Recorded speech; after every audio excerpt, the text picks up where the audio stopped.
What it do? Oh man, listen. Today, I got a Magnus the Red replay for you. Let's get right into it. Secondary, what it do? Oh man, listen.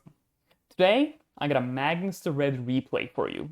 This is from the test server, so let's get right into the video. For context, this is a legendary for Magnus the Red. Both primes have been killed. Every character and every ability is maxed. This is a random boss. He doesn't have a clear, attack sequence where he does this, this, this, and this. It is completely random. I was recording a run earlier, and he decided to just copy me over and over again, which was extremely funny when it comes to my reactions. However, it didn't demonstrate all of his abilities, which I really wanted to do. So, I am bringing the Ragnar Blackmane comp. I am using Double Howl instead of Eldryon because Gaze of Magnus completely counters Eldryon and Eldryon just dies instantly. I am not using Neurotrope because Psychic Domain makes Neurotrope, just not work. I am not bringing the Exoro Mechanical comp because this guy moves around too much and the Flame Hexes get out of hand very fast. The copies make it so your summons don't attack. You can't bring Eldryon. There are a lot of downsides. So, the way I think about this fight is to go Double Howl, front load your damage, and just try to survive and whittle them down as much as possible for the remaining like 4 or 3 turns. Very similar to my proof of concept against the Avatar of Cain with the Double Howl. The team is pretty similar. I am bringing Ragnar, I am bringing Anshi, I am also bringing Roswitha because the boss is a demon and a psyker, so her active ability will be very good on the Double Howl turn. I'm also bringing Asmodai, the reason being I really want him to work and his active ability lets him attack, so Chaos, we'll get like a little bit more damage.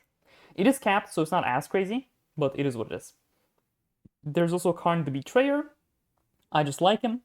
We can get an easy kill, so he takes 3% less damage thanks to Blessing of Khorne. Well, psychic damage, but this guy does a lot of psychic damage. Without further to say, let's actually get into the replay. Oh, I forgot to mention, Biowar. Biowar is cool. I think the other, Biowar is just the best one, just to, get the attention of copies whenever he uses Treason of Siege. Anyways, so Karn moves, kills the guy. I can't really kill him. I don't have too many hits. We'll move here, we'll move here, and we'll move here. I will also do a Spore Mine here. Now, the complexity with this boss stems from the fact that his attack sequence is random, so I never know what he's gonna do. So, for example, he just used his Blade of Magnus, which is his least impactful ability. I've had a run just before this one where he went in and he copied Roswitha. A run before that, he went in and he just did the Zeech's Firestorm, which is a big circle around him, like a circle of fire. So I don't want to show you like 8 different replays, like, oh, he can do this. It's just all of his abilities are random, and it just creates a situation where you need to be able to deal with all of his abilities in like any given situation. This boss fight is extremely random. I truly think it will not be possible to do replays for this guy because, what are you going to do? If the replay has it so he copies a character, like what are you going to do then? So I'll explain my thought process. I hope that helps a little bit. So he used the attack. I don't really care about that. He marked Anshi for Gaze of Magnus. Because Anshi's not a Psyker, as long as he doesn't attack the boss, he will not take the psychic damage. Luckily for me, it's a Double Howl turn. So we howl once. Anshi's gonna heal the guy, and then he will howl again. Before anything, I will actually just use the active ability from Roswitha. I will get into range and use the Exemplar of Hate. He does attack, which is pretty cute, but he just doesn't do that much damage. whenever we get a Dark Angels character, it will be good. Like if the fifth Dark Angels character is guild rate viable, this guy becomes better because of the passive ability. Because the passive doesn't trigger, this guy can't get suppressed or stunned. Ragnar is gonna go in. It says 44,000. We do more because the crits. You know, I have I have a knife. I'm getting the more crit chance from the Howl.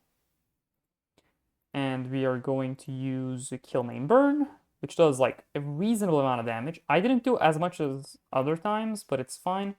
I will just put a guy here, and we'll see what he does now.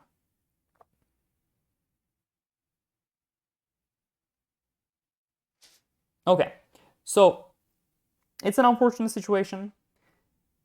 The downside of Roswitha is the flame hexes. She is kind of just stuck here, which is unfortunate.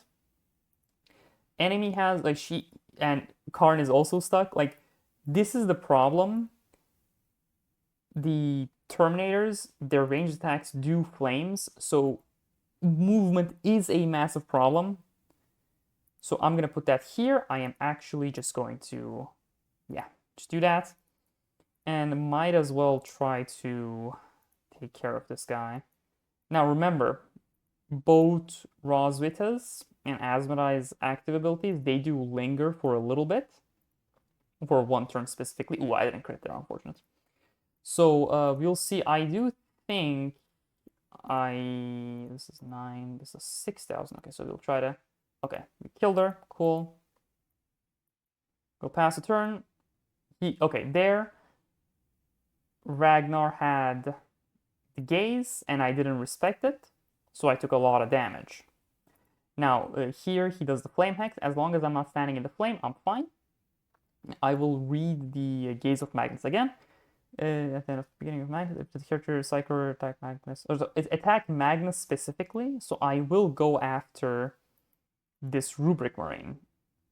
The reason I did this is because I have 2 levels of Gaze of Magnus. So it's going to do 2 hits. That's 6,000 psychic damage. Ragnar's not going to survive that. So I just forego his damage. It's unfortunate, but you know, it is what it is. Let's see. I'm going to move this guy here. Can Karn, yeah, okay. And then this guy's going to move here. Okay, unfortunate. So I'm going to try to put it on this guy. That is, like, okay. That's just so unfortunate. I was trying to get rid of his clone, and the Spore Mines just got very unlucky. It's fine. Not the end of the world. We'll do a little bit of damage. Roswitha is the biggest star of the show. She does so much damage. Interesting. So, he's actually doing a lot of Blade of Magnus.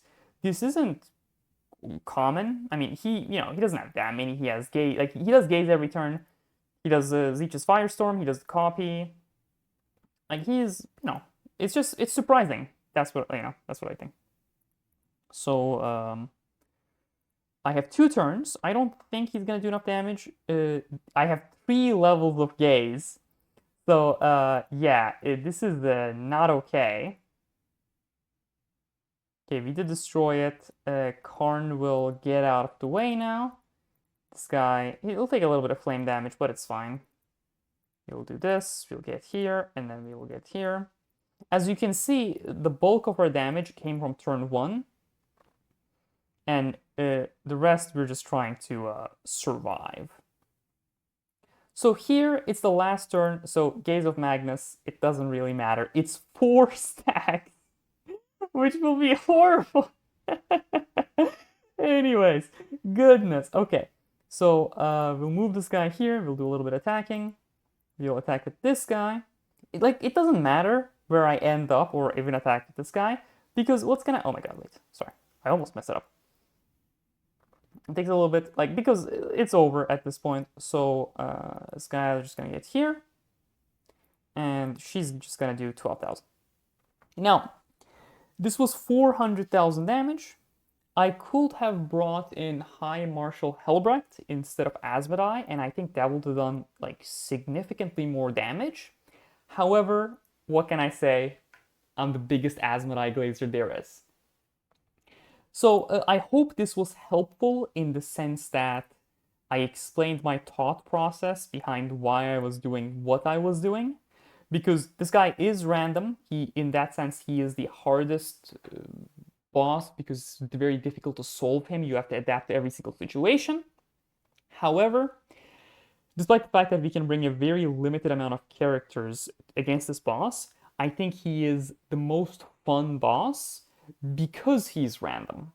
I do think the bosses get a little stale because they just keep doing the same thing over and over again, and it just becomes frustrating when they don't do it that like 1 or 2 times with the Silent King. Whereas this guy, he's gonna do something random every time. This run, he decided that he was melee and used a lot of Blade of Magnus. However, in a previous run, he just used the Treason of Siege copy 3 times back to back to back, and I was like pulling out my hair. Anyways, I'll give it back to normal video Draupnir to do the outro. Thank you very much for watching. And we're back. Thank you very much for watching the video. I genuinely appreciate you doing so. I have a referral code in the middle of my screen if you want to enter it. It's in the red. If you do so, you will get 100 Blackstone shards, and it's a great way to support the channel. However, you can only do this one time, so pick whose code you're going to enter carefully. With that being said, I appreciate every single one of you. I appreciate all of you who watch my videos and support me. It genuinely means a lot to me. So, from the bottom of my heart, thank you very much for watching the video. Have a good day, and stay safe.